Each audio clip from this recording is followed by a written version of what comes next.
All right, so we're looking at example problems for balanced forces. So let's take a look at this one. This one's a little bit more complex. So this says 2 workers are pushing on either side of a 20-kilogram box. So I've got a box here with a mass of 20 kilograms. Remember, that's mass, not weight. And 1 worker pushes to the right with a force of 50 newtons. So I've got somebody over on this side pushing the box. And so that's creating a force going to the right of 50 newtons. And then the other worker pushes the box to the left. Okay, and then that worker is only using 20 newtons, so a little less than the first one.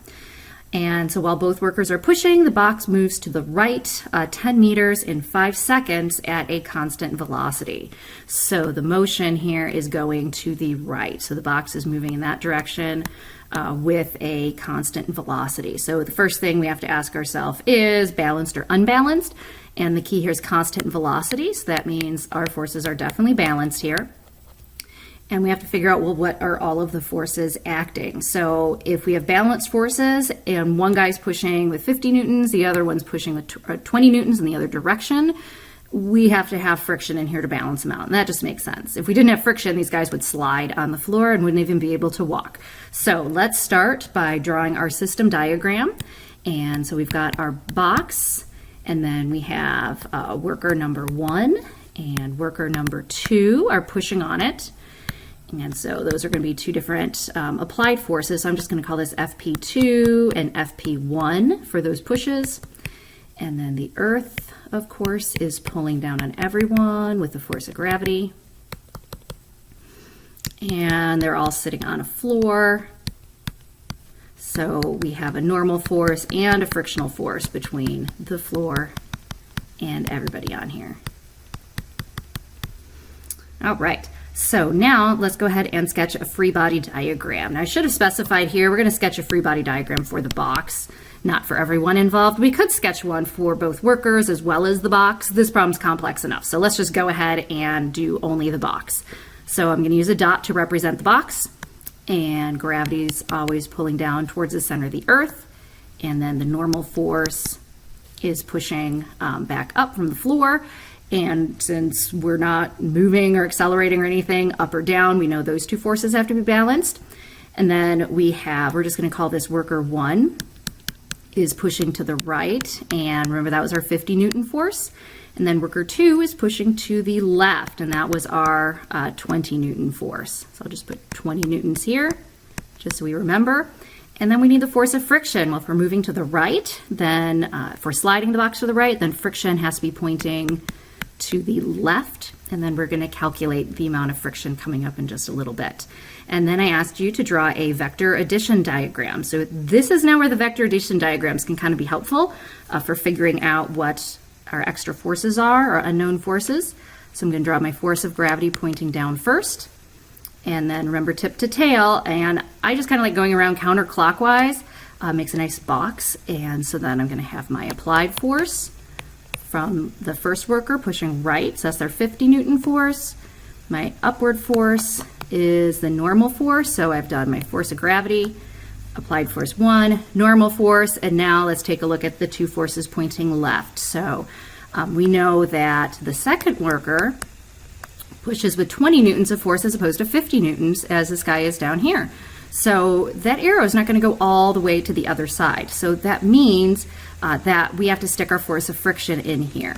Now, we don't know how much that force of friction is, but since we're traveling at a constant velocity, we know everything has to be balanced. So we know that this force arrow has to end where the last one began, because we know we have balanced forces. So I'm just going to stick force of friction in here. And then coming up, we're going to actually calculate how much that force of friction is, because you're not given that in the problem. So let's take a look at the next part of the problem. So now we're going to calculate the weight of the box. So the box was 20 kilograms. That was on a previous slide. And hopefully you remember that to get the weight or force of gravity of anything, we take the mass times the gravitational field constant for whatever planet we're on. And on Earth, that comes out to approximately 10 newtons per kilogram. It's actually 9.8. We're often going to use 10 just to make the math easier. And 20 times 10 comes out to 200 newtons. So the box weighs 200 newtons.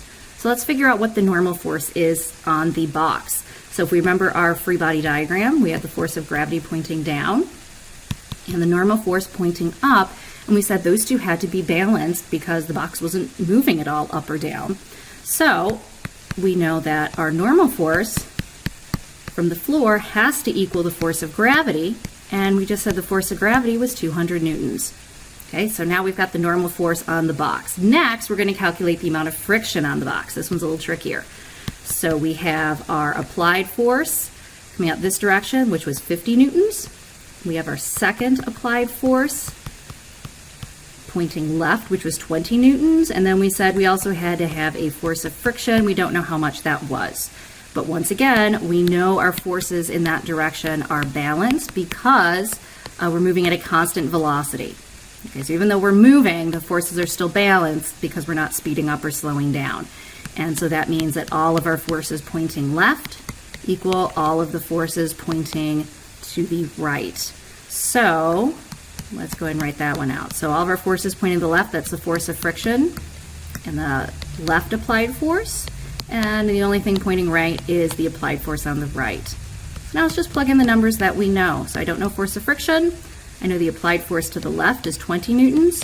The applied force to the right is 50 newtons. And now we're just going to do a little algebra. I have to get force of friction all by itself. So we're going to subtract 20 newtons from both sides. And that means the force of friction is equal to 30 newtons. All right, so once again, balanced forces. That means we just set whatever is on the left, pointing to the left, equal to whatever's pointing to the right. And if we add all the forces pointing up, that equals all of the forces pointing down, all added together.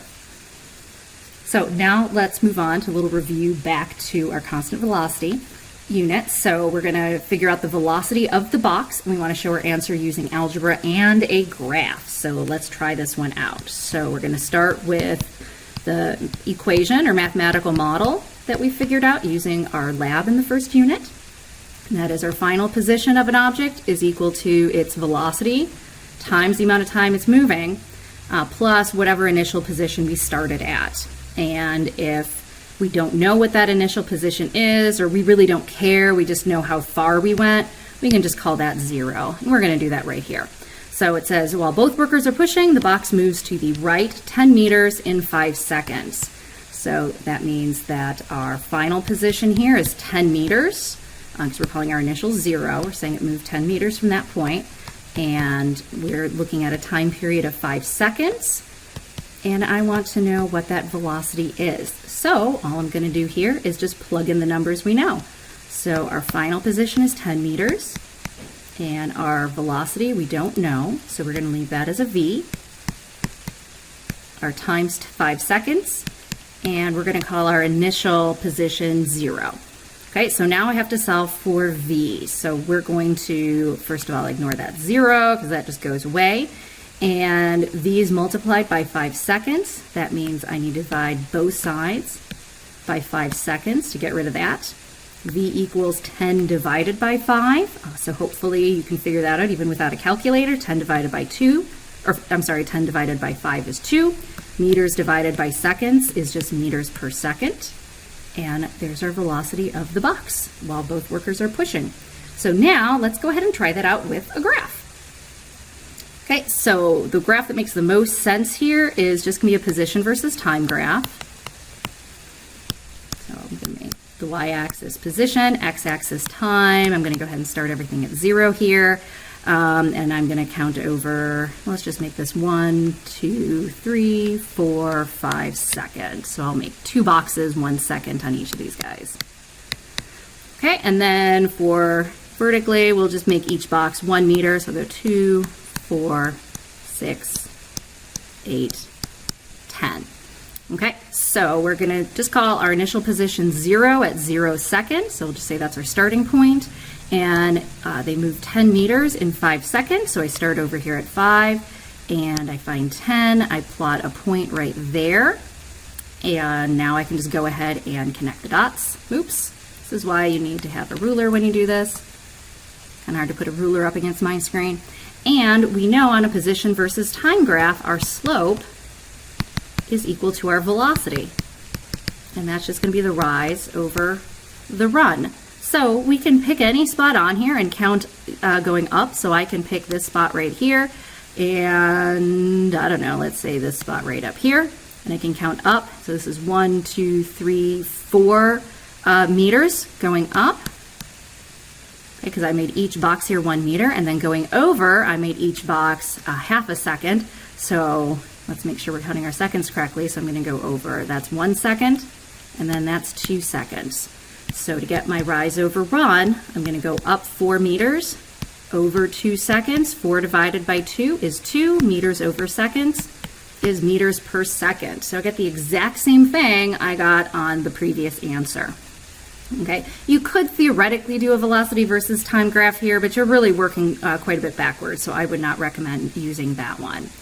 And our last question here. So now we're going to see what happens when one worker stops pushing. So we've got the worker, let's start with the box. So the box has the exact same weight, exact same normal force. The worker pushing to the right is still pushing. All right. And box is still moving, so our force of friction is going to stay the same. And remember, we said that that was 30 newtons, so that's staying the same. The guy pushing to the right is still pushing the same, 50 newtons, but the one pushing to the left stops pushing. So we don't put that worker on here. All right, and so now let's take a look at our free body diagram. We've got a bigger force pointing to the right than we have pointing to the left. So now our forces are unbalanced towards the right. And since we're moving towards the right, they're unbalanced in the same direction we're moving. That means we're going to speed up. Okay, and so let's go ahead and write a velocity versus time graph for this.